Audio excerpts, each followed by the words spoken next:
Belle bonjour, bonjour, hello, hola. Bonjour Caribbean people de la diaspora et bienvenue dans cette nouvelle édition du Caraïbes News. Caraïbes News, votre rendez-vous 100% actualité de la Caraïbe que vous attendez avec beaucoup d'impatience j'imagine. Alors c'est parti, on Hawaï.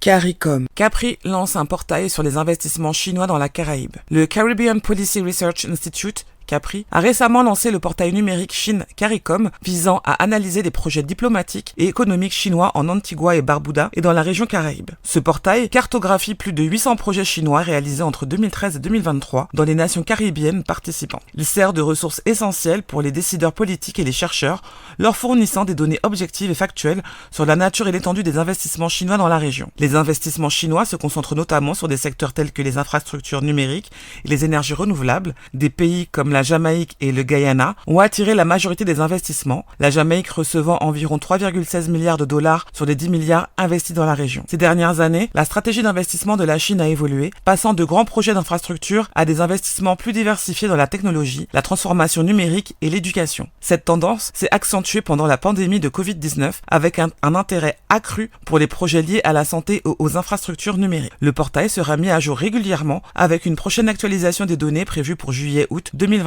Il offre une base factuelle pour des discussions politiques futures concernant les investissements étrangers et le développement régional, accessible gratuitement aux décideurs et au grand public. Jamaïque. Un pêcheur d'anguilles affirme que l'industrie est lucrative mais manque de soutien gouvernemental. Un ancien pêcheur d'anguilles dit qu'il y a beaucoup d'argent dans cette industrie mais que le soutien du gouvernement fait défaut. Le marché des anguilles juvéniles ou civelles, souvent appelées or liquide, connaît une forte demande en Asie. Dans des pays comme le Japon et la Corée, les prix varient de 2 000 à 15 000 $ par livre. Malgré leur valeur, l'anguille américaine est en danger à cause de la surpêche et de la perte d'habitat, entraînant des restrictions de pêche dans plusieurs pays, y compris le Canada. En Jamaïque, la pêche à l'anguille est confrontée à des défis tels qu'un manque de soutien gouvernemental, des rendements irréguliers et un processus de délivrance de licences complexes. Un pêcheur professionnel appelle à une meilleure formation, à un accès facilité aux licences et à un soutien de l'autorité nationale des pêches pour améliorer la viabilité de cette activité en Jamaïque, tout en soulignant que les anguilles ne sont pas culturellement consommées par la population locale. La Caraïbe. Les menaces économiques pèsent sur les nations caribéennes avec le retour de Trump. Selon l'auteur Andy Knight, Donald Trump a été investi pour un nouveau mandat en tant que président des États-Unis d'Amérique en janvier 2025. Ce développement soulève des préoccupations significatives pour Trinidad et Tobago ainsi que pour la région des Caraïbes. La nouvelle administration de Trump est susceptible de mettre en œuvre des politiques d'immigration plus strictes, ce qui pourrait affecter les ressortissants caribéens et entraîner une diminution des envois de fonds qui sont cruciaux pour de nombreuses familles de la région. De plus, la politique commerciale America First de Trump pourrait créer des tensions commerciales et des pertes économiques pour les pays caribéens qui dépendent fortement du commerce avec les États-Unis. Son administration pourrait également adopter une stratégie de sécurité axée sur le Venezuela et Cuba, ce qui pourrait diviser les nations de la CARICOM. En outre, le déni du changement climatique et les politiques énergétiques de Trump pourraient entraver les efforts des Caraïbes pour passer aux énergies renouvelables et faire face aux défis liés au climat. Enfin, la diplomatie régionale de Trump pourrait exacerber les divisions au sein de la CARICOM, sapant l'unité des États caribéens. Les dirigeants des Caraïbes doivent se préparer aux impacts négatifs potentiels du second mandat de Trump, alors qu'ils font face à des pressions externes et à des intérêts nationaux variés.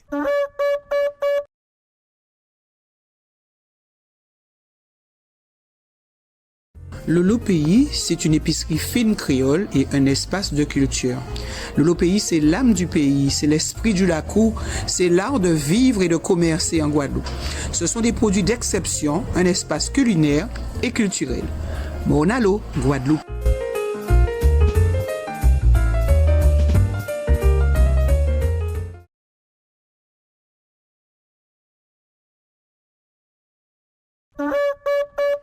La Guyane. En l'entreprise à la pêche, Kaba Marin Pêchel Indonésie travaille pour pêche à cribiche ou point ballon. En l'entreprise à la pêche et transformation à poisson et cribiche en Guyane, 12 marins pêchel Indonésie travaillent d'avoir qu'à mancher main en pays là pour. T'es faut dès l'année pour y faire ces marins pêchel là rentrer par rapport à toute ça de l'administration qu'a mandé avant arriver by visa et l'autorisation à travail. Ces marins pêchel là tini en contrat à dès l'année, yo qui rive Guyane par côté fin février, a donc l'entreprise là qui pétini plus bateau en de l'eau. Allez là, on les 10 ça dans yo, y'en qui 4 jacques Katounet. Léonard Agnoc, président à comité régional à la pêche en Lamay et à élevage en Lamay. Pointant d'Ifo, yoni nouveau bateau pour bas marin à pays là, l'envie fait travail là ça. En même dit temps, l'entreprise à pêche, la Jaca prévoit bas marin pêcher Brésil travaille aussi. La loi Kamandé fait moun à pays là travail d'abord pour yon avant considérer travailler à d'autres territoires. Qui fait tini taxe payée pour bas moun en dévoi travail. Merci en pile science et cas. Haïti. Décès de Franck Etienne, figure emblématique de la culture haïtienne à l'âge de 88 ans. Jean-Pierre Basilique Dantor Franck Etienne d'Argent, plus connu sous le nom de Franck Etienne, est décédé le 20 février 2025 à l'âge de 88 ans. Né le 12 avril 1936 à Ravine-Sèche, dans le département de l'Artibonite, il est considéré comme l'un des pionniers de la littérature haïtienne. Grandissant dans un milieu rural francophone, Franck Etienne a appris le français lors de sa scolarisation à Port-au-Prince. Il a ensuite intégré l'Institut des hautes études internationales et a poursuivi une carrière d'enseignant, devenant même directeur d'école. Dans les années 1960, avec Jean-Claude Fignolet et René Philoctète, il a cofondé le mouvement littéraire Spiralisme, caractérisé par une écriture dynamique mêlant français et créole. Parmi ses œuvres majeures figurent Des-Afis, 1975, premier roman écrit en créole haïtien, qui dénonce l'oppression et met en lumière la résilience du peuple haïtien. En plus de sa carrière littéraire, Franck Etienne était un peintre talentueux, créant des œuvres aux couleurs vives, reflétant la culture haïtienne. Son engagement artistique et littéraire a profondément marqué l'histoire et l'identité culturelle d'Haïti. Rest in power, Franck Etienne.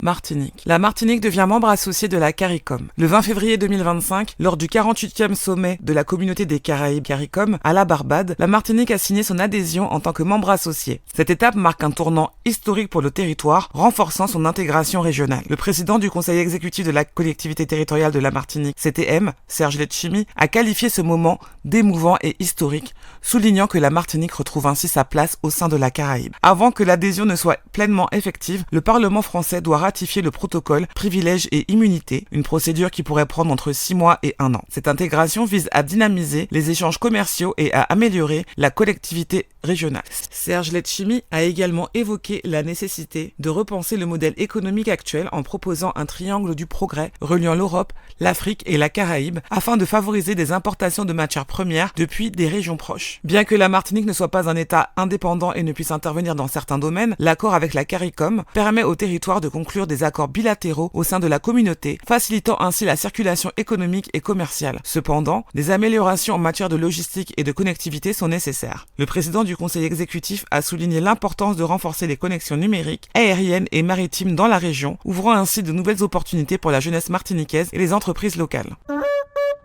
Retrouvez le lien vers le média source de chaque information mentionnée ici dans la description de cette vidéo. Dites-nous ce que vous pensez des sujets abordés dans cette édition. Donnez-nous votre avis sur Caraïbes News de manière générale. On vous lira et on vous répondra.